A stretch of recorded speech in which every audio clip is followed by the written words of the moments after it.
शुभ संध्या सभी उपस्थित साहित्य सुधीजनों को नमस्कार।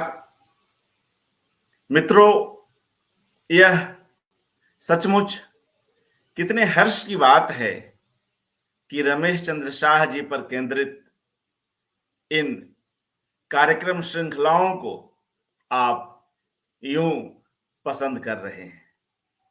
कोई भी एकाग्र अपने तई जितनी मेहनत मांगता है और हमारे अलग अलग खंडों में आने वाले स्पीकर जिस तरह से कई कई दिनों की मेहनत करते हैं, ऐसे में जब आप मित्रों की प्रतिक्रियाएं मिलती हैं तो सचमुच वह मेहनत सफल सिद्ध होती है। किसी भी वक्ता का असली पुरस्कार उसके श्रोता और दर्शक ही हैं।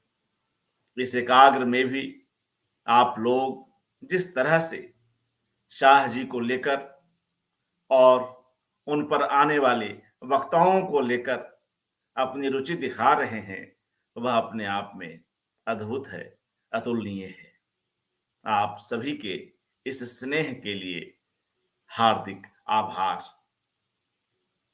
मित्रों, इस संध्या का यह कार्यक्रम हम शुरू कर रहे हैं और क्यों नहीं रमेश चंद्र शाह जी की एक कविता से शुरू करें।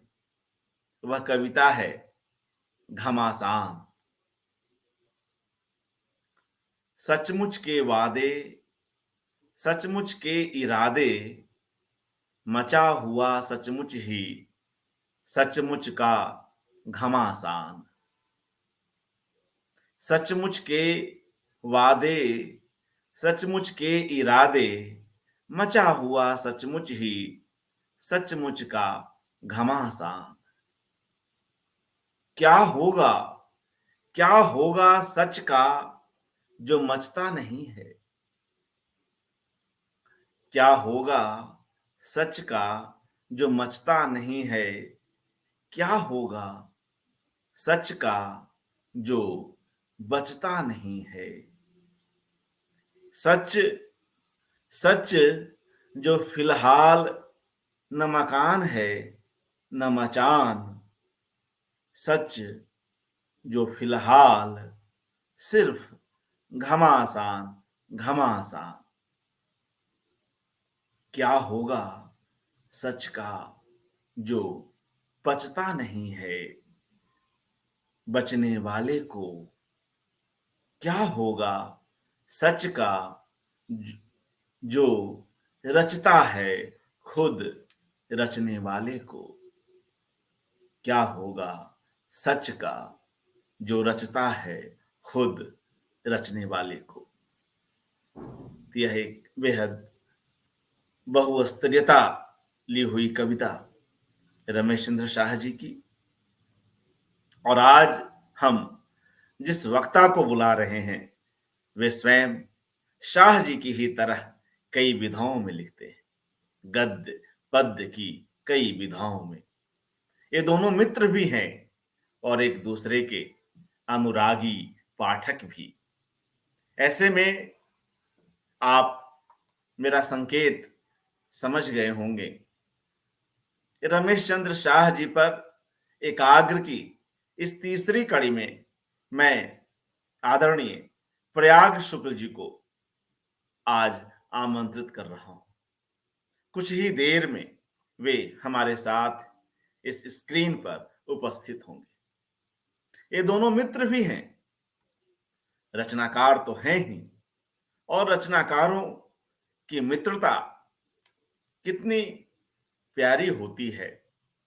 किस तरह के पत्राचार के बीच इनके संबंधों को लेकर हम उत्सुक होते हैं और उनमें कई कई दिलचस्प बातें हमें जानने को मिलती हैं। तो आज एक मित्र दूसरे मित्र पर भी बात करेगा और प्रयाग शुक्ल लगभग अधिकांश कृतियों पर रमेश चंद्र शाह जी की लिखते आए हैं। तो वे उनके साहित्यकार के विभिन्न पक्षों पर भी बातचीत करेंगे। लेकिन उन्हें बुलाने से पूर्व मैं सोचता हूं कि उनकी एक टिप्पणी यहां पर रख दी जाए। प्रयाग शुक्ल शाह जी को लेकर क्या सोचते हैं, उसका एक अंश मैं यहां पढ़ता हूं और इसके बाद हम उन्हें आमंत्रित करते हैं। आज की इस कड़ी में तमाम हिस्सों से आए हुए सभी मित्रों का स्वागत है। पुनः प्रयाग शुक्ल जी की यह टिप्पणी सुनिए। वे लिखते हैं, रमेश जी के समूचे लेखन में बिट और ह्यूमर की भी एक भूमिका हमें बराबर देखने को मिलती है। अभी अभी सुनाई गई इस कविता में भी आपने वह तत्व देखा। और आगे बढ़ता हूं। वे लिखते हैं, त्रासदायक स्थितियों से त्राण पाने का किसी हद तक मानो एक अचूक नुस्खा भी है। हरिश्चंद्र आओ जैसी उनकी कई कविताएं इसकी गवाही देती हैं। मिथक और पौराणिक प्रसंग भी उनकी कविता में आए ही हैं, पर इनमें संदेह नहीं कि दैनंदिन जीवन की मामूली लगने वाली बातों और गृहस्थ चर्चा के प्रसंग से तथा यात्रा वृतों के प्रसंग से निकली कविताएं उनके यहां ज्यादा हैं और वे हमें अपनी सादगी के साथ ही अपनी गहराई में बहुत आत्मीय भी लगती हैं, क्योंकि उनमें एक सक्रिय समवेदी आत्म की भूमिका है और बुद्धि, विचार, विवेक, कल्पना का ऐसा एक सहज सानुपातिक सम्मिश्रण या मेल है कि हम उनकी कविता को पहले पाठ में एक सहज गति से पढ़ जाते हैं और उसका आस्वाद लेते हैं। पर यह प्रथम पाठ हमें इन कविताओं की ओर फिर बुलाता है।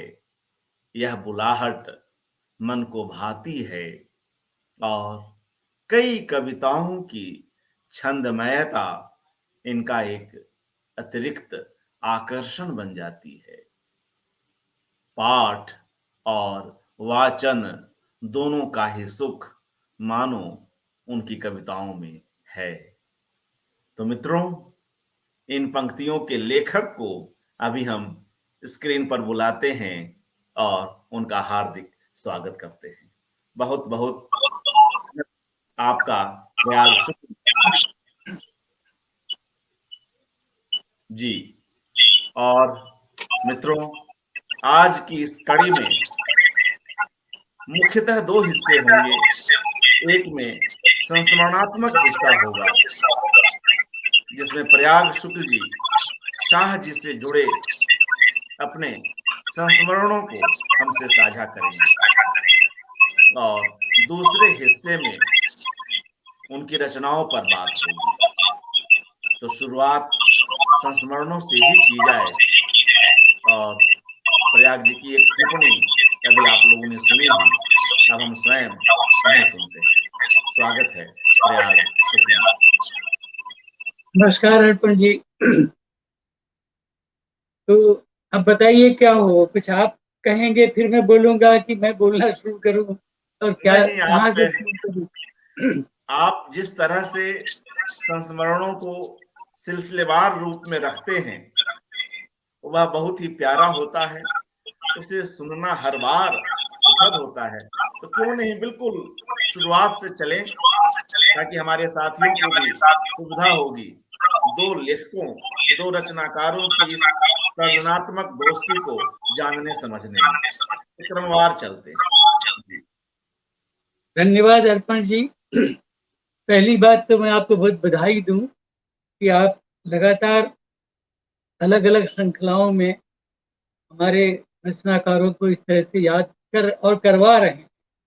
इससे मेरे लिए आज बहुत सुंदर अवसर है, ऐसा मैं मानता हूँ। क्योंकि रमेश जी पर लिखने के अवसर कई बार आए हैं, कभी-कभी बोलने के भी आए हैं, पर ऐसा अवसर नहीं आया था जिसकी ओर अभी आपने संकेत किया कि मैं उनके साथ बिताए हुए समय की याद करूं, बिताए हुए समय को याद करूं और उनके रचना संसार को भी याद करूं जितना संभव हो। क्योंकि ये हम सभी जानते हैं और मैं कभी-कभी से बहुत अचरज करता हूँ।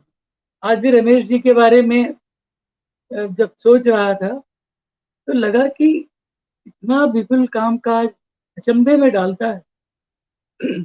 वो कैसे संभव किया उन्होंने? वो मुझसे 3 बरस बड़े हैं और लेकिन इन 50-60 वर्षों में रमेश जी ने अनथक रूप से हिंदी को और अंग्रेजी को भी, क्योंकि उनकी कई रचनाएं अंग्रेजी में हैं, जिनका या तो उन्होंने स्वयं अनुवाद किया है अपनी रचनाओं का या मूल रूप से अंग्रेजी में लिखी गई, कुमाऊनी में है।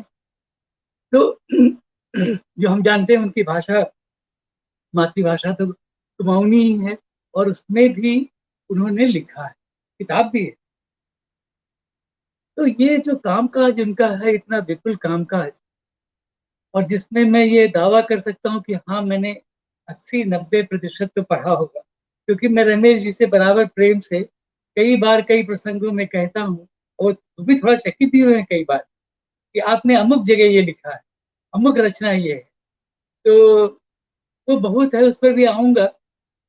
आज मेरे लिए सिलसिलेवार संस्मरण साझा करना थोड़ा कठिन है।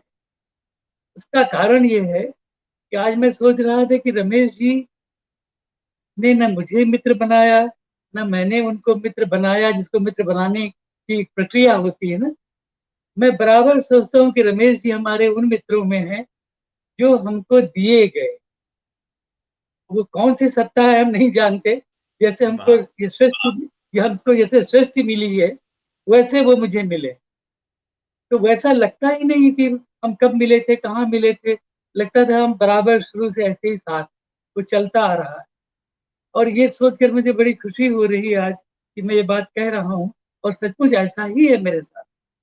और मेरे 2 मित्र, बल्कि 2-3 कहूँ, उसमें नवीन को भी शामिल करता हूँ, जो रमेश जी के भी मित्र थे और आज मैंने फेसबुक पर ये लिखा भी है, और अशोक सित्तरिया। ये तो खैर आप याद करने पर, कोशिश करने पर याद आ जाएगी। ये सहज भी आ जाएगी कि हम पहली बार कब मिले, कहाँ साथ रहे, क्या हुआ। लेकिन वो एक दी हुई स्थिति, लगभग वैसी जैसे जब हम लोग गृहस्थी बसाते हैं युवा दिनों में, और कुछ दिनों के बाद ये लगने लगता है कि ये हमको हमारी बनाई हुई नहीं, ये हमको किसी ने दे दी, ये मिली है हमको संभालने को, सहेजने को। वैसा ही मुझे इन मित्रों के बारे में लगता है कि वो हमको मिले, दे दिए गए। तो रमेश जी के साथ बहुत कुछ है। अब ये देखिए, ये याद है कि हमारे घर में वो रहे एक रात। उस रात की मुझे बहुत अच्छी याद है। हमारे B50 ब्रिगेडियर कैलाश वाले घर में। उसकी याद अलग से इसलिए है कि वो एक दिए हुए समय में, दी हुई मित्रता में, वो अलग से याद रह गई कि हम खूब बातें कर रहे हैं, हम सुबह उठे हैं, हमने ये पाया है कि अब हम एक दूसरे को न जाने कब से जानते हैं, शायद सदियों से जानते, शायद पता नहीं कब से जानते, और आज तक मेरे साथ यही है। फिर उसमें बहुत सारी चीजें जुड़ती गई हैं कि उसमें फिर शंपा है, राजुला है, ज्योत्सना जी तो थी, जिनकी याद अक्सर आती है और बहुत ज्यादा आती है। तो ये जो संसार हमको मिला, रमेश जी अकेले नहीं मिले, ये सब हमको मिले, मिलते गए कहना चाहिए, जुड़ते गए। इसको मैं अपने जीवन का एक बड़ा भाग्य मानता हूँ कि रमेश जी से परिचय हुआ, फिर उनके पूरे संसार से परिचय हुआ, फिर हमारे जो मित्र थे, साझा मित्र थे, उनके साथ उनसे परिचय हुआ।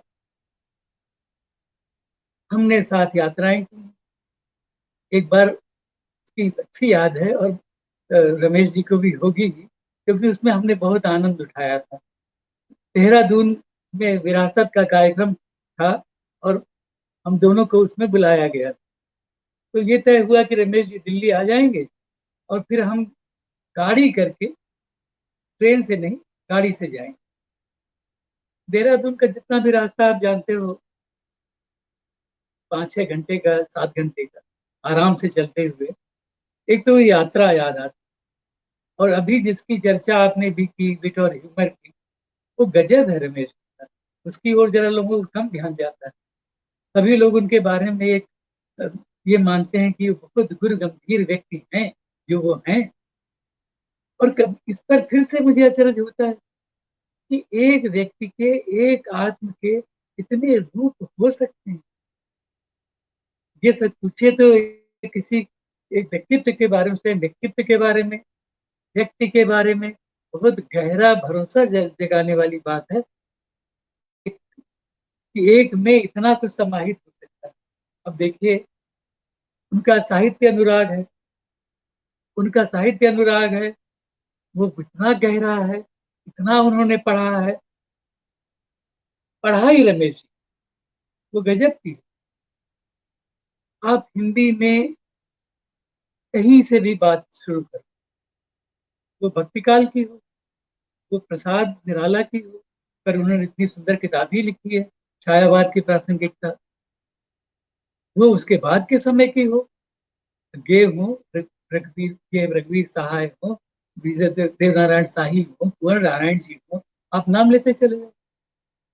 उनका लगता है पूरा का पूरा। और फिर तमाम जो और चीजें हैं हमारी, अलग अलग तरह की यात्रा वृत्तांतों, और फिर वो पढ़ाई लिखाई, लिखाई अभी की बात नहीं, पढ़ाई की बात कर रहा हूँ। वो रेणु हो, प्रेमचंद हो, तो जैनेन्द्र हो, जिनसे उनकी बहुत निकटता भी रही। अब ये भी देखिए कि उनके इतने पक्ष हैं। जैनेन्द्र वाले पक्ष पर भी बहुत कम लोगों को मालूम है कि रमेश जी से जैनेन्द्र जी का कैसा संबंध था, जो थोड़ा बहुत हम लोगों ने देखा और अनुभव किया। तो ये जो विस्तृत संसार उनकी पढ़ाई, लिखाई देखिए, वो एक अलग संसार है।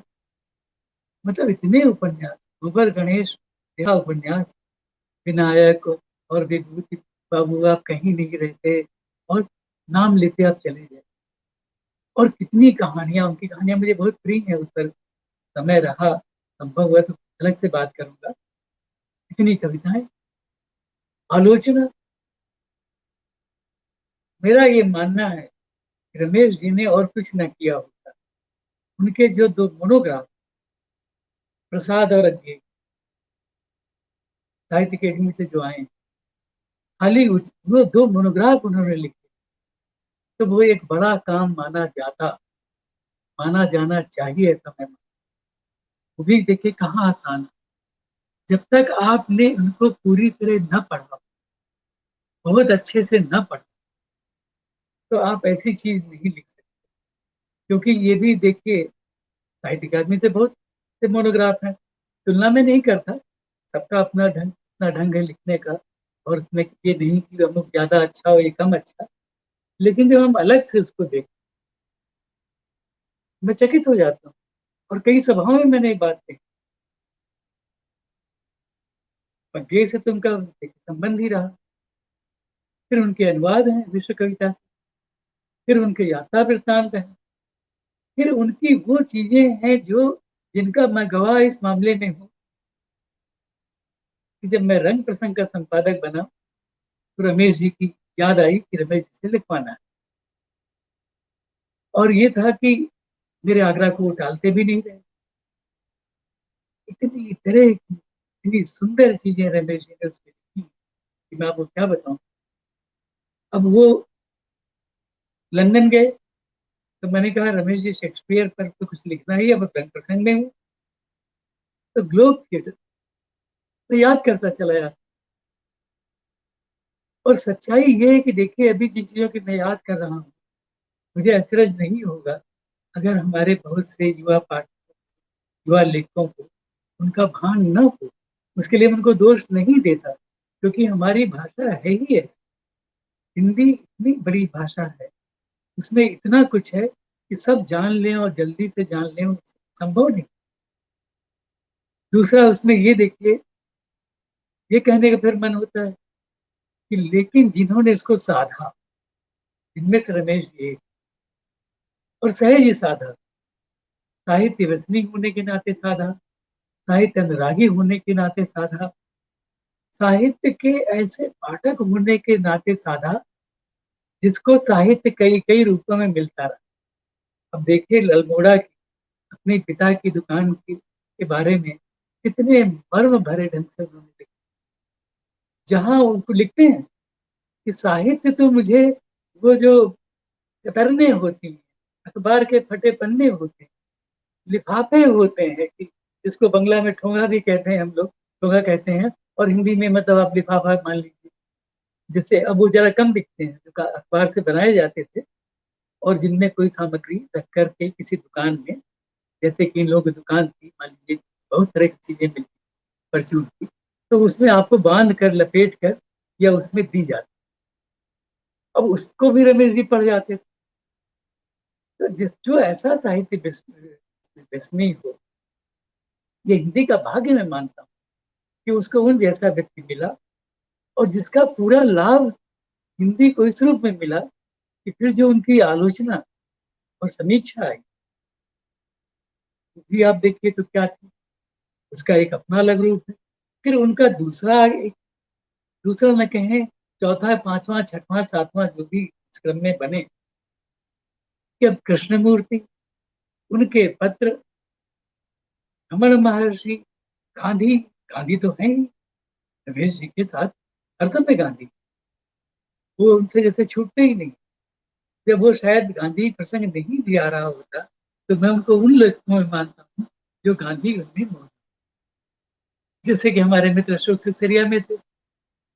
अब इन दोनों की मित्रता, और हम तीनों की कह लीजिए मित्रता और साझा मित्रता, थोड़ा सा उस पर बोलता हूँ कि वो कितनी आनंददायक चीजें मेरे लिए थी और रही हैं, कि मैं अशोक जी के पास जाता था कलकत्ते में, और अब लोग जानते हैं, वो तेरे के बारे में, मेरे संबंध के बारे में जानते हैं कि वो कितना गहरा था, कितना घना था, कितना प्रेम में था।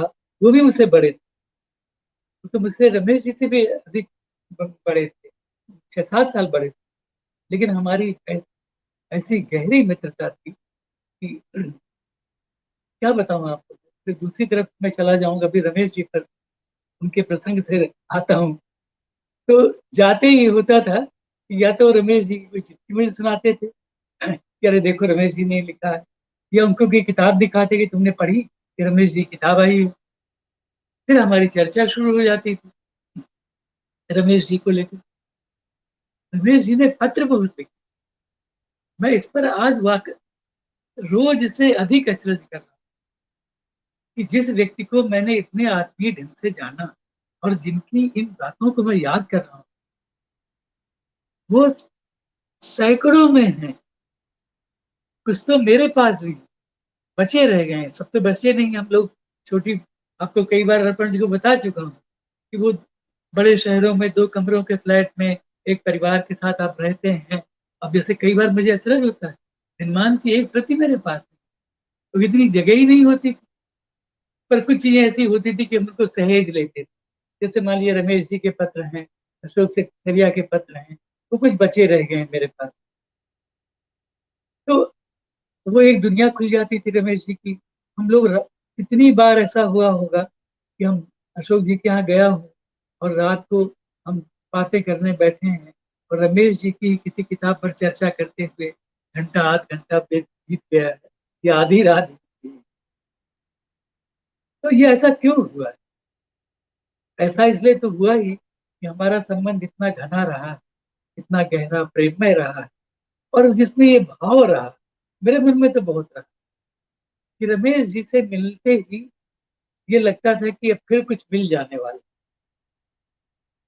कभी ऐसा नहीं हुआ कि हम मिले हों, और हमारे मिलने के ठिकाने बड़े दिलचस्प भी रहे। एक उनका घर ही रहा, जहाँ ऐसा होता ही नहीं था कि मैं भोपाल जाऊँ और एक शाम या रात उनके यहाँ, मतलब देर वाली रात कि भोजन करने के बाद भी आप 10-11 बजे तक बैठे हो, बातें कर रहे हो, वो ना बिताई। फिर जब भोपाल में घर ही बना लिया, ज़्यादा जाने लगा, तो भले घर बहुत आना-जाना ना होता रहा हो, लेकिन तब ये सुविधा हुई कि उनका कोई कार्यक्रम है भारत भवन में, हिंदी भवन में, तो वहाँ मैं भी सहज ही पहुँच जाता था। अब इतना बड़ा काम-काज और सब पर उनका लिखना, जितने नाम मैंने लिए, लेखकों के, विचारकों के, गांधी जैसे महात्मा के, और उनकी दिलचस्पियाँ, संगीत, बहुत कम लोग जानते हैं। मैं इसलिए जानता हूँ कि रमेश जी से परिचित रहा हूँ और फिर उनसे वो चीज़ें निकलवाई हैं और उसका मुझे बहुत लाभ हुआ है। मैं ये मानता हूँ कि रंग प्रसंग शायद ये राष्ट्रीय नाट्य विद्यालय की पत्रिका तो रमेश जी ने बहुत समृद्ध किया है। कम से कम 10-12 लेख, इससे शायद ज़्यादा ही होंगे उन्होंने लिखे और तरह-तरह के विषयों पर लिखे। फिर मैं संग्रह में पहुँचा, जब संगीत नाटक आदमी की पत्रिका निकाली और वो देखिए मेरा दूसरा भाग्य है कि इन 2 बड़ी संस्थाओं, बल्कि 3 ललित कला पत्रिका निकाली, बहुत सुंदर संयोगों से ये आग्रह भी बना कि मैं संपादित करूँ और मेरे वो तमाम मित्र काम आए, वो मित्र तो काम आए ही, जिनसे ये फिर प्रकट हुआ, उनके गुण प्रकट कि ये इतने विषयों पर लिख सकने वाले लेखक थे। कुछ नाम ले सकता हूँ पर अभी केवल रमेश जी तक ही अपने को सीमित रखा। संगना में देखिए, तो जो संगीत पर उन्होंने लिखा, फिर मुझे ध्यान ये बात आई जिसकी चर्चा रमेश जी किया करते थे बड़े प्रेम से, और कि जब वो छोट बचपन की बातें भी उनसे होती थी और जब वो कहते थे कि कैसे रामायण वो देखते थे बचपन में राम, और कैसे उनको लगता था कि तो लगता ही है हम सबको लगा होगा कि आप रामलीला देख रहे हो, तो आप जैसे किसी दूसरे लोग में पहुंच गए हो, वो कैसी भी और आपकी मातृभाषा में या हिंदी, जो उनकी एक, वो भी उनकी मातृभाषा जैसी ही है, ऐसा मैं मानता हूँ। तो मौनी तो है ही, वो तो थी हुई है। जैसे मान लीजिए मेरी भाषा वैश्वाड़ी, हम बोलते रहे जब तक हमारी माँ रही, हम उनसे बोलते रहे, पिता से बोलते रहे, पर भाई बहनों से भी बहुत समय तक वो चली, फिर वो छूट गई। जैसा कि शायद रमेश जी के साथ भी हुआ कि फिर वो नई जनरेशन में उस तरह से उतनी नहीं आती। पर शंपा की भी याद कर दूं, वो तो इतनी गुणी व्यक्ति है कि वो उसके उसके गुण, अब मैं दूसरी तरफ चला जाऊंगा, इसलिए अभी फिर से रमेश जी की तरफ लौटता हूँ, क्योंकि नहीं तो फिर उसकी पुत्रियों पर बात शुरू हो जाएगी। वो भी वैसे तो उन्हीं की बात है, वो ज्योत्सना जी की और उन्हीं की बात है, अगर उनको भी मैं याद करूं तो उन्हीं की बात कर रहा हूँ, क्योंकि वो उनसे अलग कहा और उनसे, मैं तो यहाँ तक कहूँगा कि दोनों को एक दूसरे से मिला है, उसका भी मैं साक्षी हूँ। और इस बात को रमेश जी शायद मेरी तरह ही स्वीकार करेंगे, वो तो के पिता हैं कि उनसे भी उनको बहुत कुछ मिला है। और उन्होंने रमेश जी का एक दूसरा गुण देखा, बहुत कम लोगों में होता है, लेने वाला। मुझे एक बार वो बता चुके और बड़े प्रेम से बता चुके कि जब शंपा ने सिरेमिक शुरू किया, और इनका इस समय मैं नाम भूला जा रहा हूँ, वो एक सिरेमिक एक बड़े आर्टिस्ट शायद ब्रिटेन के, उनकी आत्मकथा या उन पर कोई पुस्तक रमेश जी ने पूरी पढ़ी और मुझे अचरज नहीं हुआ कि रमेश जी का वो सिरेमिक के प्रति प्रेम वही नहीं रुका, वो शंपा के मित्रों तक, जो सिरेमिक की दुनिया के मित्र थे।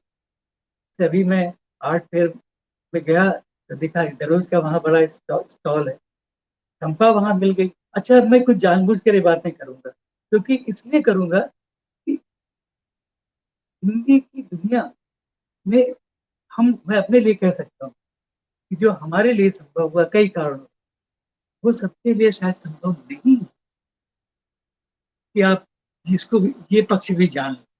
तो रमेश जी के इस पक्ष के बारे में भी क्यों ना बोलूं।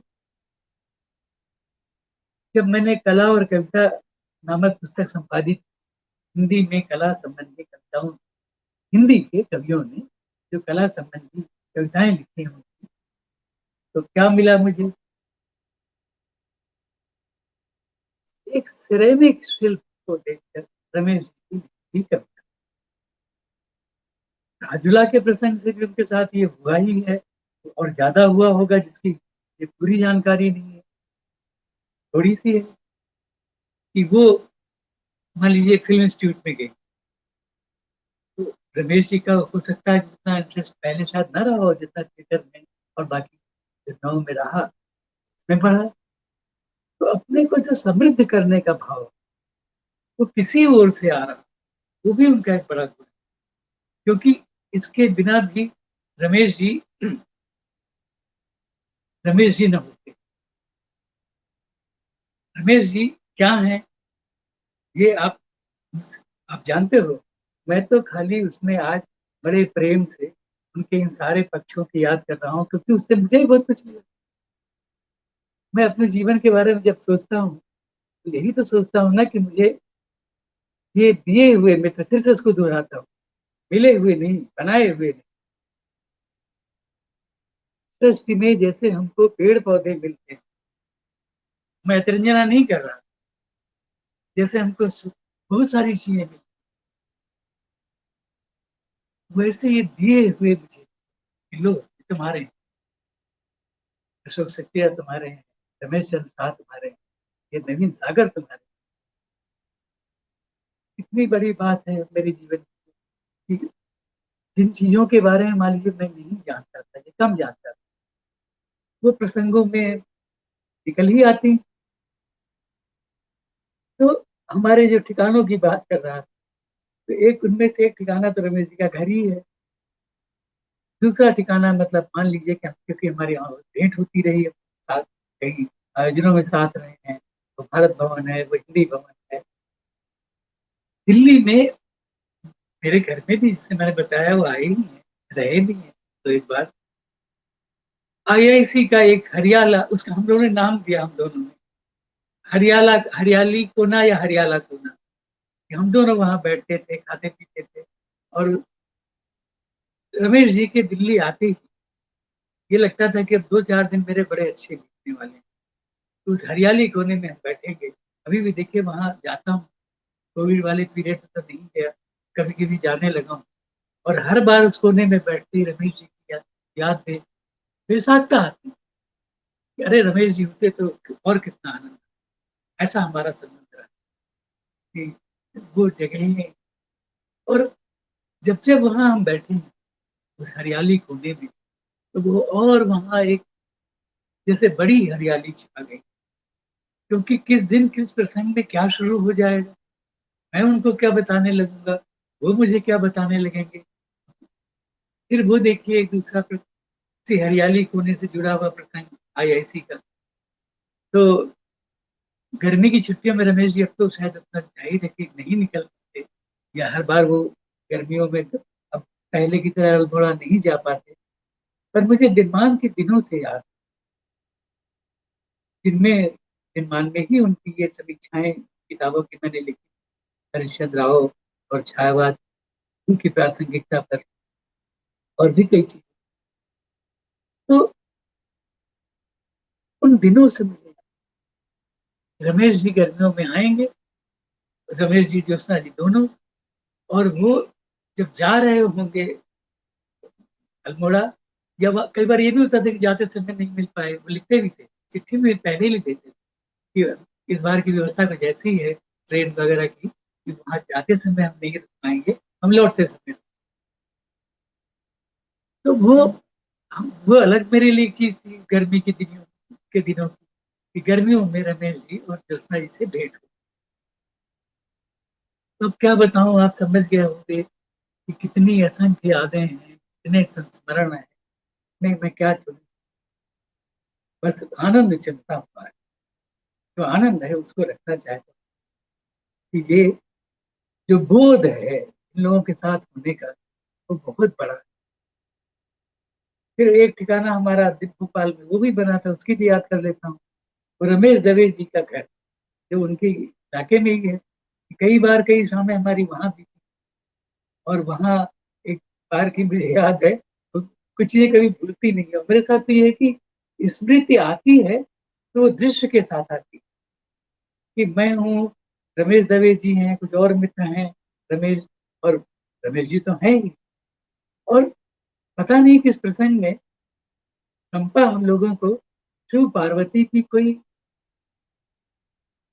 लोक कथा सुनाने बैठती है, और फिर शिव पार्वती प्रसंग उस दिन मेरे लिए एक अलग तरह से। अब ये भी देखिए सच्चाई है कि मेरा ऐसा मानना है कि जो भोपाल की संस्थाएं हैं, भारत भ्रमण समेत, उनका सचमुच एक अच्छा लाभ, बहुत गहरा और अच्छा लाभ रमेश जी ने उठाया, वक्ता के रूप में नहीं। अब तो वो किताब भी शायद आ गई है जिसमें उनकी डायरियां प्रविष्टियां हैं, और खुद हमारे लिए उन्होंने उनसे मैंने कई चीज लिखवाई। इसमें अब आप देखो तो वो कोई थिएटर, कोई नाटक देखकर लौटता है, कोई संगीत सुनकर लौटता है, उनका अनुशासन भी देख की बात भी होनी चाहिए। वो इतना गहरा है, कौन ऐसा कर पाता है? मैं तो बहुत चाहकर भी नहीं लिख पाता, कि कभी कभी लिखने की कोशिश की पर वो सदा नहीं। कोई व्यक्ति उसी शाम को लौट कर घर, मान लीजिए 9-10 बजे लौटा है, उस रात को या सुबह भी, मान उस अनुभव पर लिखे, और वो तरह तरह के अनुभव। एक दिन मैं निर्मल की एक किताब देख रहा था, निर्मल वर्मा की, तो उसमें निर्मल वर्मा का कोई वक्तव्य है, हाँ, भारत भवन में शायद, और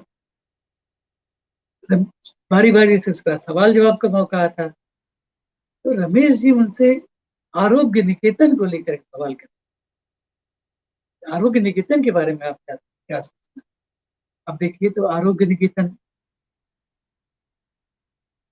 उसकी जब भी मैं भी याद करता हूँ, ताराशंकर बंदोपाध्याय का उपन्यास, तो एक दूसरी दुनिया में पहुंच जाता है, वैसा उपन्यास है। तो इसकी याद इसलिए की वो सब समय इतना सजग, इतना चौकन्ने, इतना भरे हुए, वो उनको मैं बहुत भरा हुआ व्यक्ति मानता। अब बताइए, जिसका देश से इतना गहरा संबंध रहा, जैनेन्द्र सिंह से इतना आत्मीय संबंध रहा, ये दो तो बड़े नाम थे, निर्मल वर्मा से इतना गहरा संबंध रहा, विचार के स्तर पर, उठने बैठने के स्तर पर, लगभग मित्रता के स्तर पर, क्योंकि ये लोग भले उम्र में रमेश जी से बड़े रहे, या लेकिन साथ चाहते थे रमेश जी का। तो ये मालूम है कि उनका साथ चाहते थे, निर्मल चाहते थे, राम कुमार जी चाहते थे। राम कुमार जी की भी जब याद करता हूँ तो मैं पाता हूँ कि हिंदी के जिन लेखों को वो सचमुच बहुत प्रेम करते थे, तो उसके बहुत सारे कारण हैं। राम कुमार जी का भी एक पहाड़ों के प्रति प्रेम, अल्मोड़ा, उस दुनिया, फिर स्वयं रमेश जी का उनसे एक संबंध, आना जाना, मिलना, कहानियां, फिर निर्मल राम कुमार। अब देखिए कैसी कैसी यादें। रमेश निर्मल अस्पताल में, दिल्ली के एक अस्पताल में, और मुझे मालूम, हम लोगों को मालूम हुआ गंभीर रूप से बीमार है, तो संयोग से रमेश जी है, तो सुनते ही उन्होंने कहा मैं भी चलूँ। हम वहाँ जाते हैं तो राम कुमार जी वहाँ बैठे। उस दिन में मुझे लगा कि ये जो हमारी दुनिया है, ये जो एक दूसरे के लिए चिंता है, कुछ देखिए, मैंने अभी मेरे पास कोई किताब कागज पत्र नहीं है, ये सब सिर्फ याद से एक एक करके निकलता आ रहा। ये भी नहीं सोचा था कि मैं क्या शेयर करूँ, थोड़ा बहुत सोचा था, उसकी बात भी की थी, और वो सारी चीजें भी आई। ऐसा रहा है हमारा। फिर मैं उस दिन उनके वहां होने से मुझे, मैं देख पा रहा था, राम कुमार जी को बड़ा अच्छा लग रहा कि रमेश जी आए, क्योंकि घड़ी ऐसी होती है कि निर्मल अस्पताल में है, अंदर हैं।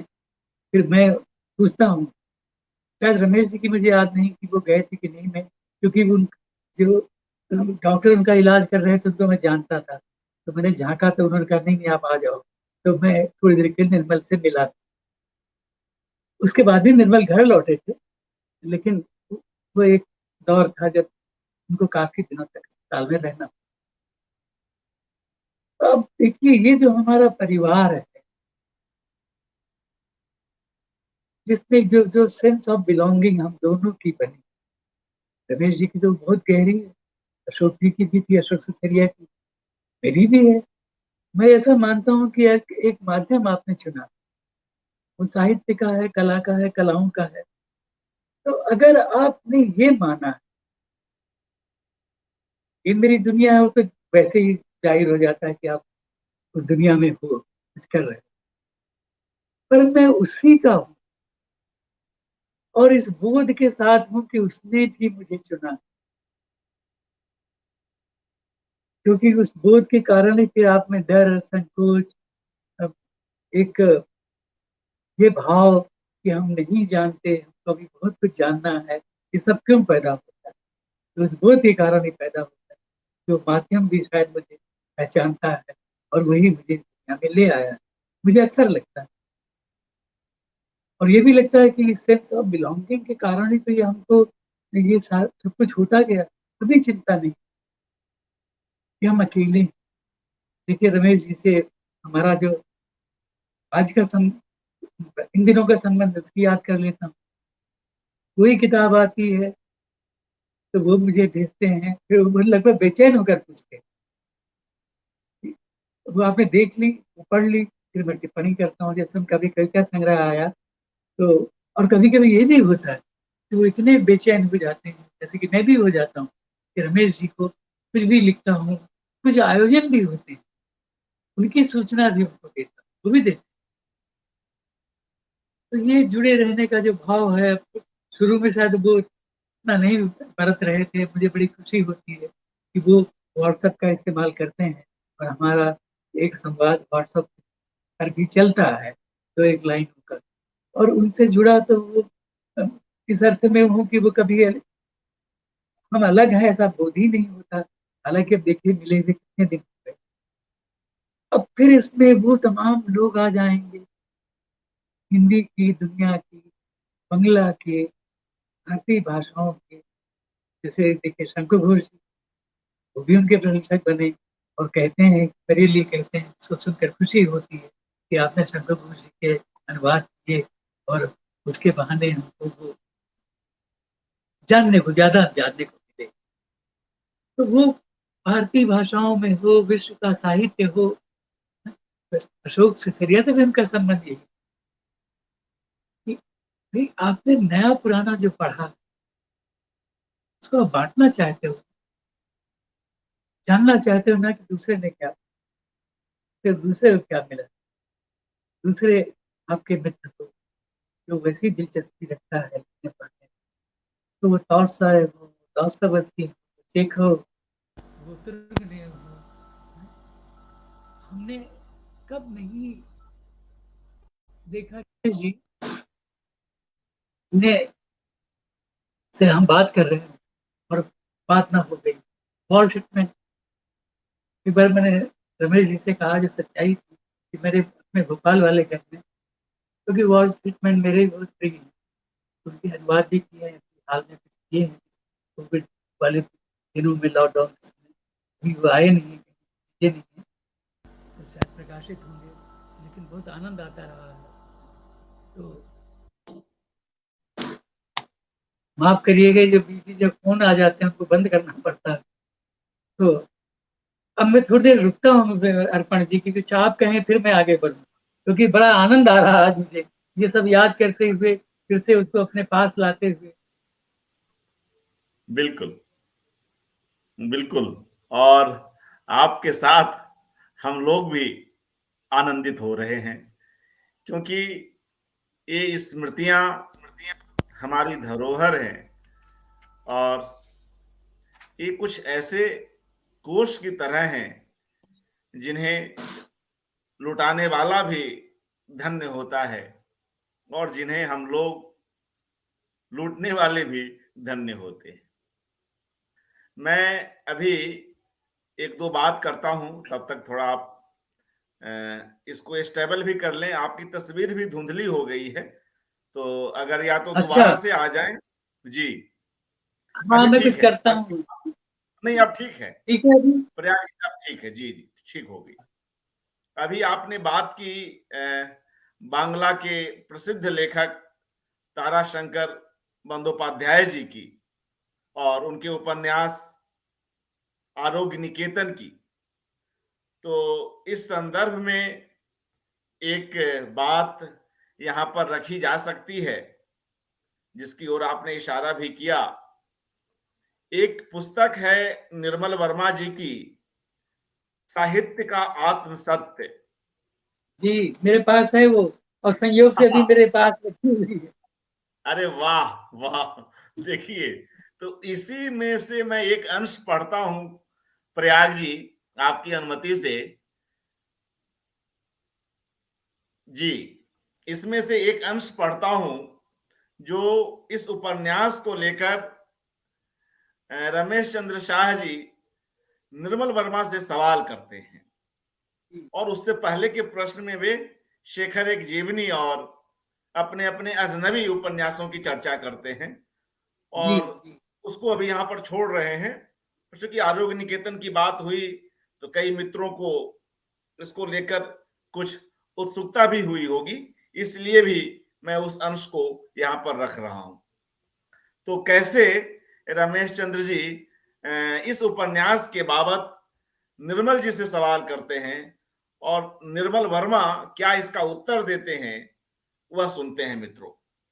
शाह साहब पूछते हैं निर्मल जी से कि आरोग्य निकेतन उपन्यास आपको कैसा लगता है, और निर्मल जी इसका उत्तर देते हैं कि यह एक महान कृति है, लेकिन मुझे बार बार यह लग रहा है कि मैं अपनी बात को समझा नहीं पा रहा हूं। मित्रों, इसका प्रसंग इसके ऊपर के प्रश्न से है, जब वे मतलब निर्मल जी शेखर एक जीवनी को एक महत्वपूर्ण उपन्यास तो मानते हैं, मगर अपने अपने अजनबी को कहीं ना कहीं वह एक विफल उपन्यास कहते हैं। उसी संदर्भ में यह बात निर्मल जी आगे बता रहे हैं। लेकिन मुझे बार बार यह लग रहा है कि मैं अपनी बात को समझा नहीं पा रहा हूं। जैसे कि गोरा है, आरोग्य निकेतन है, ये महान उपन्यास हैं, लेकिन ये उस अर्थ में फिलोसफिकल उपन्यास नहीं है जिस अर्थ की ओर मैं इशारा कर रहा हूं। यह महत्वपूर्ण है निर्मल जी की टिप्पणी कि जी, लेकिन ये उस अर्थ में फिलोसफिकल उपन्यास नहीं है जिस अर्थ की ओर मैं इशारा कर रहा हूं। जैसे कि काम्यू के द फॉल को मैं एक फिलोसफिकल उपन्यास कहूंगा। It is a reflective novel. आरोग्य निकेतन जैसे उपन्यास केवल इसलिए फिलोसफिकल नहीं बन जाते कि उनमें सोशल थिंकिंग है। अगर कोई मुझसे गोरा के बारे में पूछे तो मैं कहूंगा कि वह एक सांस्कृतिक पीठिका को उजागर करता है, वह एक सभ्यता परक उपन्यास है। लेकिन वह उस अनुभव का उपन्यास नहीं है जो भाषा के ही भीतर से रचकर आता है, जिसमें महत्वपूर्ण यह नहीं होता कि क्या कहा जा रहा है, बल्कि कैसे कहा जा रहा है, कैसे महसूस किया जा रहा है, कैसे दो व्यक्ति आपस में बात कर रहे हैं, यह महत्वपूर्ण होता है। बात का स्रोत यदि चिंतन में नहीं है तो वह उपन्यास अच्छा हो भी, पर उसे फिलोसफिकल कहने में मुझे संकोच होगा। हरमन हेस का द ग्लास बिड गेम्स एक फिलोसफिकल उपन्यास है। इस शब्द के सच्चे अर्थ में। उसमें कोई फिलोसफिकल उपदेश नहीं है, सिद्धांत नहीं है, वह फिलॉसफी की शर्तों पर नहीं लिखा गया है, फिक्शन की शर्तों पर लिखा गया है। उसमें पूरी औपन्यासिक संरचना है, लेकिन उनमें फिलॉसफी उतनी ही है जितनी जीवन को प्रतिबिंबित करने के लिए जरूरी होती है। तो जो बात मित्रों प्रयाग जी कह रहे हैं कि कैसे रचनाकारों की गोष्ठी में साहित्य को लेकर और पूरे विश्व साहित्य को लेकर बात होती है, उसकी ही एक वानगी मैंने यहां पर रखी और यह निर्मल जी की पुस्तक में संकलित भी है। तो हमारा भी उद्देश्य यही है कि हम किसी एकाग्र के माध्यम से वह समय, वह लेखक तो आए ही, मगर उसके साथ साथ जो एक बड़ा संदर्भ बनता है साहित्यिक बिरादरी का, जो एक बड़ा कुनबा बनता है रचयिताओं का, रचने वालों का, उससे जुड़े भावुकों का, वह सब भी कहीं न कहीं एक जगह एकत्रित हो सके। हम उस समय के उस पूरे भरे पूरे हिस्से के साथ पुनः सहयात्री के रूप में आगे बढ़ सके। तो एक छोटा सा ब्रेक मैंने आपको दिया प्रयाग जी, और तमाम जी। मित्रगण तो आप ही को सुनना चाह रहे हैं। मैं तो बस एक फिलर की भूमिका में जब तब आ जाता हूँ। जी। ये ये अच्छा किया कि आपने ये अंश पढ़ा। संयोग से मैं भी आज इसी को पढ़ रहा था। तो निर्मल की एक और किताब भी मेरे पास नहीं थी, तो मैंने कल परसों खरीदी, तो फिर से उनकी किताबें देखने लगा, तो ये प्रश्न भी निकला। तो लेकिन एक बात मैं भी जोड़ दूं, निर्मल एक खास प्रसंग में ये बात कह रहे हैं जो आप उसमें है भी, कि फिलोसफिकल उपन्यास इसको मैं नहीं मानता, क्योंकि निर्मल से दोनों उपन्यासों पर मेरी बात कभी न कभी हुई है, और घोरात पर तो वो बोलते ही रहे हैं। घोरात पर कई जगह निर्मल बोले हैं और उसको एक बड़ा उपन्यास ही मानते रहे हैं, और आरोग्य निकेतन को भी। और आरोग्य निकेतन कम से कम हमारी पीढ़ी में, जब हम लोगों ने लिखना पढ़ना शुरू किया था, या उसके थोड़ा बाद, जब मान लीजिए मैं 30-40 बरस का हूँ, तो अशोक सिसोदिया के और मेरे बीच तो आरोग्य निकेतन एक की चर्चा अक्सर होती, क्योंकि वो एक भारतीय और पश्चिमी जीवन पद्धति का, प्रणालियों का एक बड़ा आख्यान है। और उसमें, क्योंकि वो उसमें जो कथा है ना, वो यही है, जितना मैं भी याद कर पा रहा हूँ, कि वो पिता जो है वो आयुर्वेद का है, पुत्र जो है वो मॉडर्न मेडिसिन का है, और यह फिर पूरा समाज है, और इन दोनों समय का परिवर्तन है, आदि आदि। अद्भुत उपन्यास है। ताराशंकर बंदोपाध्याय, आप जानते हो कि अब आज उनकी भी एक अलग तरह से याद आ गई। ये भी इन अवसरों का एक लाभ मैं मानता हूँ। मैं स्वीकार करूँ कि ताराशंकर जी के बारे में मैंने हाल के वर्षों में नहीं सोचा, जी। सिवाय उसके कि जब सत्यजीत राय ने जब जलसा घर बनाई, उन्हीं की कहानी पर है। और जी। उस कहानी में तो बहुत सारी चीज जुड़ी हुई है, जिनमें से एक आपको सुना देता हूँ, क्योंकि मौका आ गया है, जिस पर स्वयं सत्यजीत राय ने लिखा है कि जब सत्यजीत राय जलसा घर बना रहे थे तारा बाबू की इस कहानी पर, तो उनकी टीम को उन्होंने भेजा था कि कोई ऐसा महल ढूंढो जो इसके उपयुक्त लगे, जहां हम इसको फिल्मा सकें, क्योंकि वो एक जमींदार, या एक कह लीजिए बहुत एक धन साधन वाले व्यक्ति का घर है, वैसा घर चाहिए। तो वो लोग ढूंढते हैं जगह, ये जाकर कलकत्ते के आसपास सबर्ब्स में, और वो हर बार सत्यजीत राय कहते हैं कि ये नहीं नहीं, कुछ और देख। तो एक दिन ये उनकी टीम चाय की दुकान में बैठी हुई चाय पी रही होती है, तो चाय वाला सुन रहा होता है उनकी बातें, तो कहता है कि वैसा एक मकान है यहाँ पास में, आप वहां चले जाओ, मैं आपको पता देता हूँ। तो वो जो सत्यजीत राय की टीम के लोग वहां पहुंचते हैं, और जब बताते हैं उन्होंने उसके बारे में, चित्र दिखाते हैं सत्यजीत राय को भी, और सत्यजीत राय फिर तारा बाबू को दिखाते हैं, ताराशंकर बाबू को, कि ये देखिए ये ढूंढा है मेरी टीम। अब ये देखिए कितने चमत्कार जैसी बात। तो ताराशंकर बंदोपाध्याय छूटते ही कहते हैं कि इसी महल को ध्यान में रखकर तो मैंने ये कहानी लिखी, मतलब उसको जानते हैं। वाह वाह। क्या क्या क्या क्या प्रसंग है देखिए। तो जब मैंने पढ़ा उसके बाद मैं कभी भूला नहीं, और ये स्वयं सत्यजीत राय का लिखा हुआ। तो बड़ी बात। बहरहाल, तो बहुत अच्छा हुआ। देखिए यही तो लाभ है अपने लेखों पर बात करने का, अपने मित्रों पर बात करने का, और ये उनकी दुनिया से जुड़ी हुई कि हम हमारी दुनिया से जुड़ी हुई ये कितनी चीजें जी मैंने याद कर ली रमेश जी की, और अपनी हमारे बीच की। और अभी तो पता नहीं कितना कुछ है। अभी देखे बात करते करते ये भी याद आ गई, क्योंकि वो भी एक शाम, मुझे कई चीजें भूलती नहीं है, उससे कई कारण होते हैं। जैसे उसका एक आधी जो आपको बता रहा हूँ कि रमेश जी और मैं शाम को, ये तय था कि उनके घर मिलेंगे, पर हमने सोचा कि हम थोड़ा सा वॉक करें। तो हम पैदल चलते हुए उनके ही इलाके में आ रहे थे।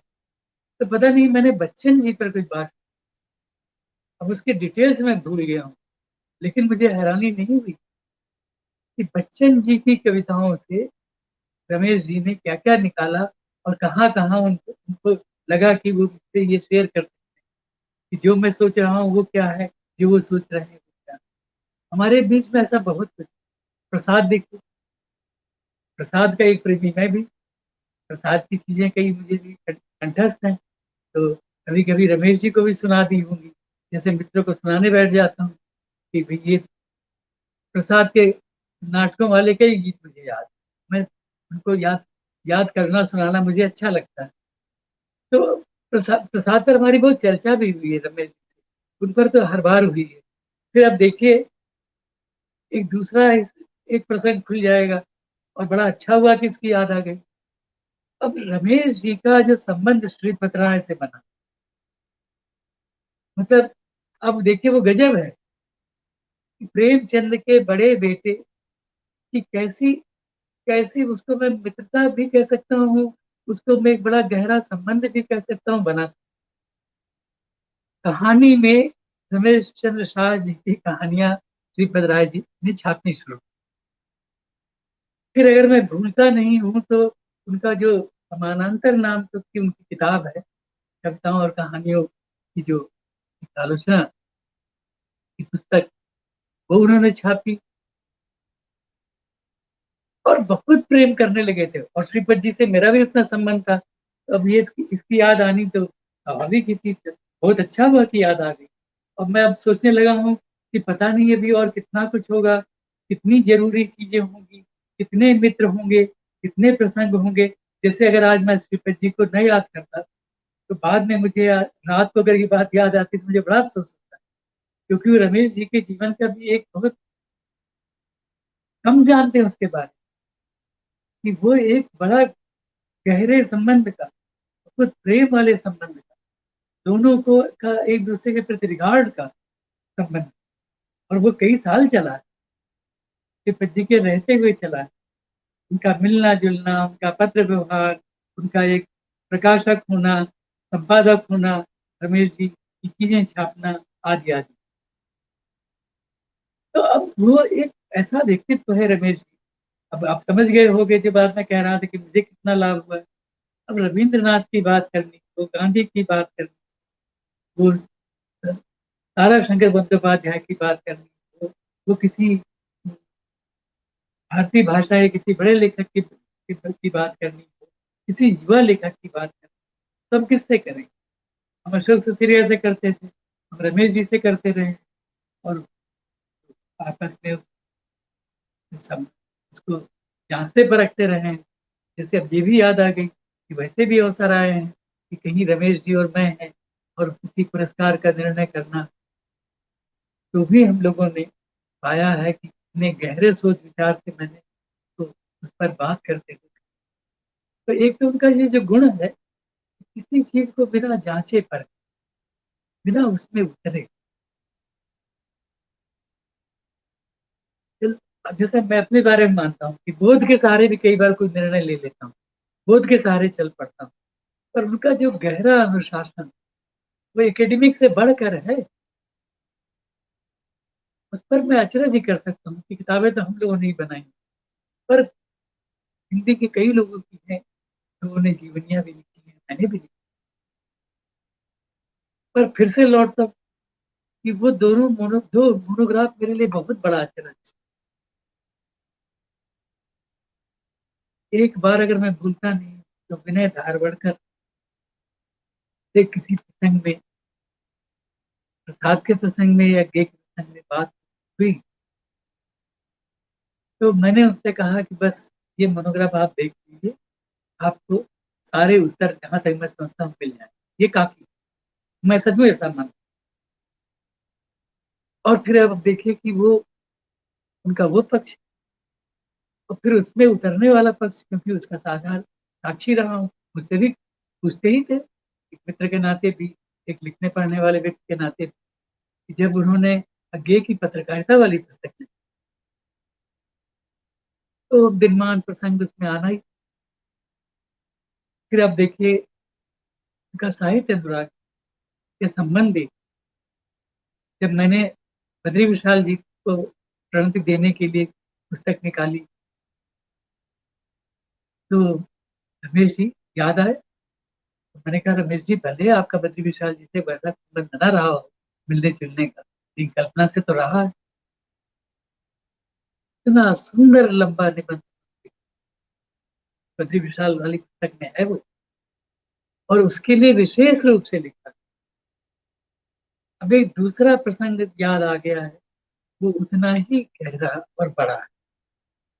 रूपा के एक समय, क्योंकि वो मालिक नहीं, एक तरह से मेरा साहब, भले उनके बेटे उसको देखते हैं, तो मेरा साहब की एक बार इच्छा हुई और उन्होंने मुझे सलाहकार बनाया कि रामायणी का एक नया संस्करण निकालना है, गुरुजीपूर्ण, एक भव्य संस्करण, और उसमें एक नई भूमिका लिखवानी। तो मैंने कहा आपने मुझे सलाहकार बनाया है तो फिर तो कभी कभी सोचना पड़ता है, पर मुझे इस समय सोचना भी नहीं पड़ रहा। एक नाम आपको सुझाता हूँ, वो है रमेश चंद्र शाह। जब ये संस्करण निकलेगा रामायणी का तो उसमें उन्हीं की भूमिका होगी, मैं उनको तैयार कर। वो इतना उत्साहित हो गए, क्योंकि ऐसा कम होता है, कम प्रकाशक के करते हैं, कि उन्होंने मेरे भोपाल, तब मेरा घर वहां नहीं बना था, पहले की बात, मतलब समझिए तो 2000 या उससे भी शायद पहले की बात, आज से 25-30 साल पहले। तो उन्होंने वहां होटल में ठहरने की मेरी व्यवस्था कराई, आने जाने की व्यवस्था कराई, और कहा कि नहीं रमेश जी से आप मिल कर आओ और ये तय करके आओ क्यों लिख। तो मुझे लगा था बड़ा अच्छा अवसर है, इस बहाने रमेश जी के साथ कुछ समय बिताने का अवसर मिलेगा, आना बहुत अच्छा है। रमेश जी तैयार हुए, सब कुछ तैयार की तैयारी हो गई। ये भी याद है कि उसके लिए जो फीस तय हुई और अमिताभ और रमेश जी को मिली, क्योंकि मैंने उनसे कहा भले अब आप नहीं निकाल रहे, पर आपको फीस तो देनी है। बोले नहीं नहीं, मैं तो इस उसमें था कि शायद निकल जाए। मैंने कहा नहीं, अब बहुत देर हो चुकी, अब उनको आप फीस दो, क्योंकि मुझे दिख रहा है कि आप इसको नहीं निकाल पाओ, जिस कारण से दी, जो भी उनको लगा हो प्रकाश को। हालांकि मैं उनकी इस बात का आज भी सम्मान करता हूं, इतने बड़े प्रकाशक को ये बात सूझी। रूपा एक बड़ा प्रकाशक है, वो अंग्रेजी के दिन में कोई चीज उन्होंने छापी थी और छापना चाहते, तो अब ऐसे प्रसंग भी। और वो जो भूमिका उन्होंने लिखी रमेश जी ने, लिखी उन्होंने बकायदा। अब मुझे इस समय याद नहीं आ रहा है कि उसका कहाँ इस्तेमाल हुआ, क्योंकि मैंने तो नहीं किया, अभी किसी पुस्तक में है कि उनके पास है। पर देखिए, याद इसलिए करता हूँ, इतने कम लोग ऐसे हो जो किसी नए प्रसंग के एक नई तरह से उसकी तैयारी करें, नया लेख लिखें। क्योंकि प्रसाद तो उन लेखों में है, और हमारा भाग्य है हिंदी का कि रमेश जी जैसा व्यक्ति प्रसाद को मिला। मैं ये भी कहता हूँ कि जिन्होंने उनकी सारी चीजें पढ़ी हो, जैसे कि मान लीजिए रविन्द्रनाथ के बारे में शंकर घोष जी को माना जाता है कि वो इतने प्रामाणिक अध्येता हैं कि शायद वो, आप अगर उनको आप, ऐसा था, अगर आप उनको कोई सच्चाई है कि आप उनको कोई संवाद सुना दो किसी नाटक में, तो वो शायद बता देते, शायद क्या बता ही देते कि वो रविन्द्रनाथ के मुक्त धारा से है कि वो अमुक से मुक्त नाटक। तो ऐसा उनका अध्ययन। तो जिसके पास इतना है, उसके पास देने को भी, और वो उन्होंने दिया है, और ये समझ कर नहीं दिया कि मैं दे रहा हूँ, बड़ी बात है। कई लोगों में बात आ जाती है, उनमें तो ये भाव है, तो कितना सुंदर भाव है, और आज तक उनमें बना हुआ है। किया ही क्या, बताइए, या कि अभी कितना कुछ करना था वो नहीं कर पाए। रमेश जी तो आप में से बहुतों ने देखा हो, वो एक बड़ा हास्यजनक प्रसंग भी आपको कहते थे, मनोविनोद वाला, विनोद वाला। मुझे तो बहुत उसमें आनंद आता था, क्योंकि मुझसे वो कई बार शेयर करते थे। बोलने जाने से पहले हम साथ ही बैठते थे कि भाई रमेश जी को बोलना है, मैं भी पहले श्रोता के रूप में या उनके पास ही मैं भी बैठा हुआ हूँ। और फिर वो कहते हैं प्रयाग पता नहीं आज कुछ बनेगा कि नहीं बनेगा, आज वैसा मूड हो रहा है, वैसा मूड हो रहा है, मैंने तैयारी नहीं की, मैं क्या बोलूंगा पता नहीं है। पर रमेश जी जब बोलना शुरू करते हैं तो लगता है कि ये व्यक्ति अभी जो इतना बिहारी भाषा में कहें, जो बिहार में शब्द गढ़ा है नर्वस होने के लिए, जो इतना नर्वसा रहा था, इतना नर्वस हो रहा था, या वैसा, अच्छा ऐसा नहीं कि वो कोई नाटक करता होता है, पर ये होना भी विनम्रता का द्योतक। मैं बहुत गहरी विनम्रता उनमें है। इतना करने के बाद रमेश जी का रूप कोई भी देखे, वो वही उसको मिलेगा जो सन 60 की पुराने लोगों की बात कर, जो अपनी पीढ़ी की बात कर, जो उनका रूप हम लोगों ने 65-66 से देखना शुरू किया, जब हमारी मित्रताएं एक दूसरे को पढ़ना शुरू किया था, एक दूसरे को जानना शुरू किया था। इतनी सुंदर बात, कोई परिवर्तन, वही वेशभूषा है, वैसा ही रहन सहन है, लगभग वैसा ही खान पान है, वैसे ही आकर बैठना है। पता नहीं अब इधर तो नहीं बनी हुई 2-3 बरस से, वैसा ही अपनी पान सुपारी की चिंता है कि वो पता चलती रहती। तो वो कोई फर्क, और हम लोगों का देखिए बहुत सारी चीजें जो आप सीखते ही हो, एक दूसरे के मित्र हो तो कैसे नहीं, वो सीखोगे क्या, वो तो अपने आप चली आती, क्योंकि उसके बिना संवाद होगा ही। तो मेरा और रमेश जी का संवाद बना रहा है, बना हुआ है और बना रहेगा, जो कि अशोक सिसरिया के साथ भी था उसका संवाद, नवीन के साथ था। तो ये सुंदर बात कि व्यक्ति इतना कुछ करने के बाद उसके ये मूल तत्व की जो मूल मानसिकता, उसका जो बचपन है। चलिए बहुत बातें हो गई, अब मुझे भी मैंने खुद कहा था कि मैं 1 घंटे से ज्यादा उसको नहीं रखना चाहता, क्योंकि बहुत फिर तो अनंत है बातें, वो कई घंटों में समाप्त नहीं होंगी, कई महीनों में समाप्त नहीं, ऐसा मैं मानता हूँ। क्योंकि देखिए भी ज्योत्सना जी की बात नहीं, हमारे अम, अ, और भी कितने संस्मरणों की बात नहीं, कितना बच गया है, बताइए, नहीं, आप अब हम बताओ लोग कितना बच। हम लोग समाप्त ही कर रहे हैं। और नहीं, समाप्त करने के कारण भी है इस समय मेरे हाँ, लिए, क्योंकि मुझे जी, 9:15 9:30 कहीं पहुंचना है पड़ोस में। ओहो, ओहो, हाँ, जी, जी। तो अभी कितना मैं 9 तो बज गया होगा। हाँ, मैं आपका तो 5 मिनट और लेता हूँ। 2 चित्र हैं हमारे पास, जो जिनमें आप हैं और शाह साहब हैं, नवीन सागर जी हैं और ज्योत्सना मिलन है। उन चित्रों को अगर कुछ ध्यान आए, तो उन चित्रों के बारे में कुछ बता दें, तो लोगों को अच्छा लगेगा। जी, अब ये आप देखिए, इन चित्रों के बारे में तो ध्यान इतना ही है कि मैं भी बहुत यंग लग रहा हूँ, रमेश जी तो जैसे लगते थे वैसे ही लगते हैं। ये उनका दूसरा चमत्कार है उनके व्यक्तित्व का, क्योंकि वो वेशभूषा पहनावा फीचर्स रमेश जी के ज्यादा नहीं बदले। हम लोग जैसे देखिए इस चित्र में मैं मोटा लग रहा हूँ, और उस समय था, एक समय ऐसा आया था 40-45 के आसपास का, कि मेरी वय का, और उसी समय का चित्र है। अगर मैं भूलता नहीं हूँ तो ये कहीं किसी ऐसी जगह का है।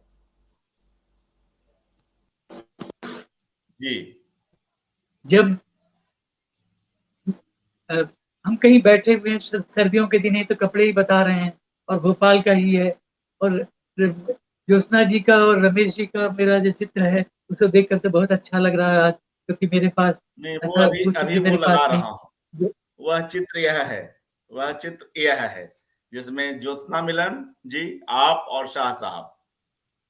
ये तो मेरे ख्याल उनके घर का ही है, अगर मैं भूलता नहीं, जी जी क्योंकि जी। पीछे जो चटाइयाँ थी हैं वो, और ये भी उसी समय का है जो मैं अंदाज से कह रहा हूँ, जब मेरी वह कोई 35-40 की रही हो, उस समय का है अरे ये। वाह।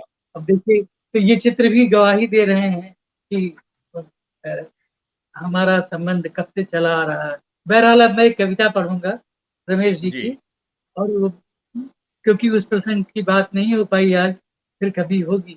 जो रमेश जी का बच्चों के लिए लिखा हुआ साहित्य है, और मैंने जी आज अपने फेसबुक में लिखा था कि हमारी, क्या पता, एक, देखिए ना, इन दोनों कोई तय करके तो ये चीजें नहीं की, पर नवीन, मैंने, रमेश जी ने तो खासतौर पर बच्चों के लिए लिखा।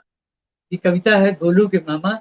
ये पढ़कर मैं चुप हो जाऊंगा, क्योंकि मैं मानता हूँ कि फिर कभी कोई दूसरा अवसर आएगा। और अभी से आप सबको धन्यवाद कहता हूँ और आभार प्रकट करता हूँ। अब ये हिंदी में दो कविताएं ऐसी हैं, एक तो शमशेर जी की है, चांद से थोड़ी सी गप्पें, जो बड़ों के लिए भी है और बच्चों के लिए भी है, और ये कविता रमेश जी की ऐसी है जो बच्चों के लिए है और बड़ों। गोलू के मामा आए, सब देख रहे मुंह बाए, मुंह उनका है गुब्बारा, था किसने उन्हें पुकारा, नारंगी उनको भाए, गोलू के मामा आए। वे पूरब से हैं आते, गोलू से गप लड़ाते, होले से उसे सुलाकर फिर पश्चिम को उड़ जाते। सच बात अगर मैं बोलूं तो पोल पुरानी खोलूं, सूरज का फटा पजामा सिलते गोलू के मामा। पर वाह। जाने क्या जादू है, रहते हैं सब पर छाए, सब देख रहे मुंह बाए, गोलू के मामा आए। ये बड़े दिनों में आए, झोले में है कुछ लाए, हमको तो पता चले तब जब गोलू हमें खिलाए। लो दिखा दिखा नारंगी, देते हैं एक बताशा, यूं सबको देते झांसा, करते ये खूब तमाशा। हर 15 दिन में कैसे आ जाते बिना बुलाए, मैं देख रहा मुंह पाए, गोलू के मामा आए। बहुत बहुत धन्यवाद धन्यवाद। प्रयाग जी, आपने समय निकाला और इतनी अच्छी, रोचक और भावप्रवण बातचीत संभव हो सकी। तमाम मित्रगण जुड़े हुए हैं और उनकी प्रतिक्रियाएं हमारे पास आ रही हैं। हमें कार्यक्रम समाप्त भी करना है। मैं एक बार मित्रों के नाम ले लूं।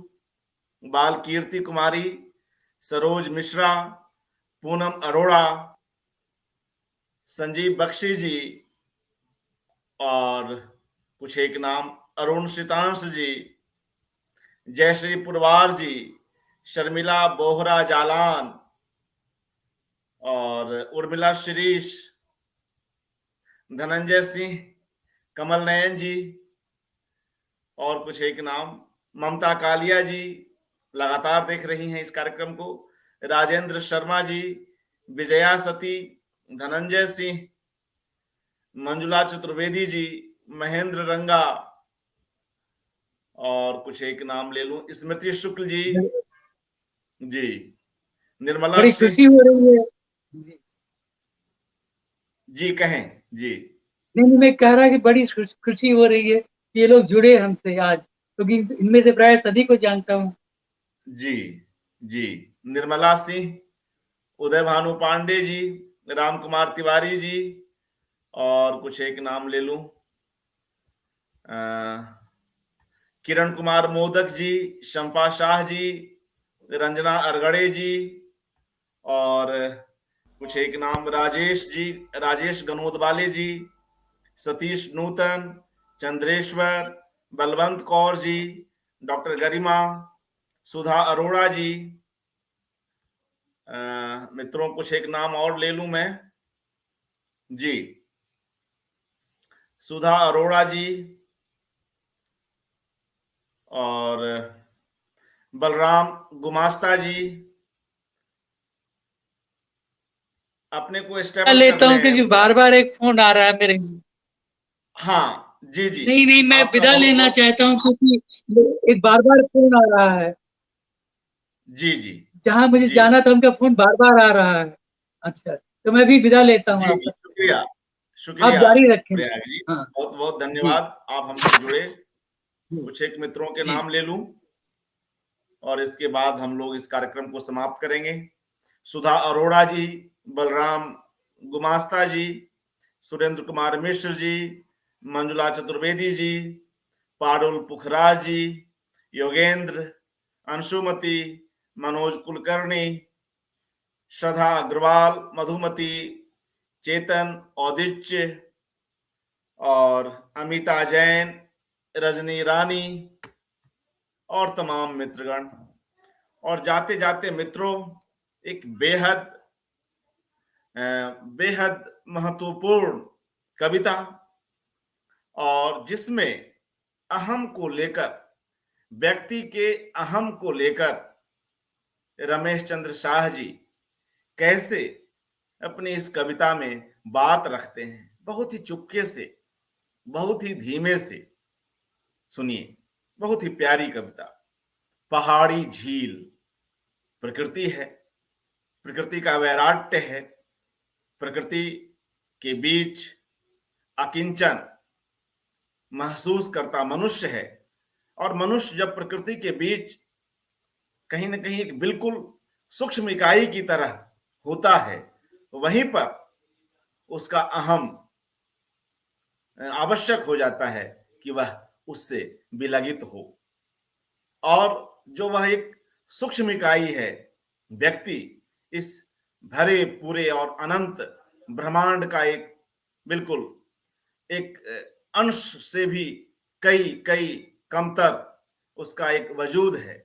मगर वही मनुष्य जब उस प्रकृति को ही अपना हिस्सा मान ले, उसके साथ अपने को जोड़ ले, स्वयं प्रकृति के साथ एक मेव कर ले, तो वह मनुष्य सचमुच फिर कहीं ना कहीं उसके अंदर का जो छोटापन है वह गायब हो जाता है। अहम विलगित होना चाहिए, लेकिन जो हमारे वजूद की जो अपना जो उसका घनत्व है वह बने रहे, उसमें कोई बुराई नहीं है।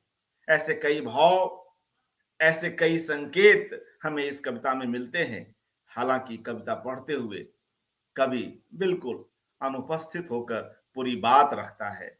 छोटी सी मगर एक बेहद महत्वपूर्ण कविता रमेश चंद्र शाह जी की, पहाड़ी झील। तुम्हारी गहराई एक तुम्हें छोड़ और सबके लिए रहस्य है। तुम्हारी गहराई एक तुम्हें छोड़ और सबके लिए रहस्य है। तट पर खड़ा मैं तुम्हें निहार भर सकता हूं, अधिक से अधिक तुम्हारी परिक्रमा कर सकता हूं। बिन डूबे तुम में प्रतिबिंबित हैं ये उजले शिखर। बिन डूबे तुम में प्रतिबिंबित हैं ये उजले शिखर और अंतरिक्ष। तुम्हारा काम केवल यहां बैठे बैठे ऊंचाइयों को गलाना है। तुम्हारा काम केवल यहां बैठे बैठे ऊंचाइयों को गलाना है। तो प्रकृति के इस चित्र के माध्यम से, प्रकृति और मनुष्य के इस सामीप्य के माध्यम से कवि कितनी सूक्ष्मता से और कितने चुपके से अपनी बात कह जाता है। अहम को हम अपने आप से दूर रखें, तभी सचमुच में हमारा व्यक्तित्व औरों के लिए उपयोगी हो सकता है, समाज के लिए हम किसी काम आ सकते हैं। बहुत बहुत शुक्रिया आप तमाम मित्रों का जो इस कार्यक्रम के साथ इतने समय तक जुड़े रहे। प्रयाग शुक्ल जी का धन्यवाद कि उन्होंने समय निकाला और अपनी बात रखी। रमेश चंद्र शाह जी पर यह एकाग्र जारी है। कल हम एक नई कड़ी में पुनः मिलते हैं। शुभ रात्रि।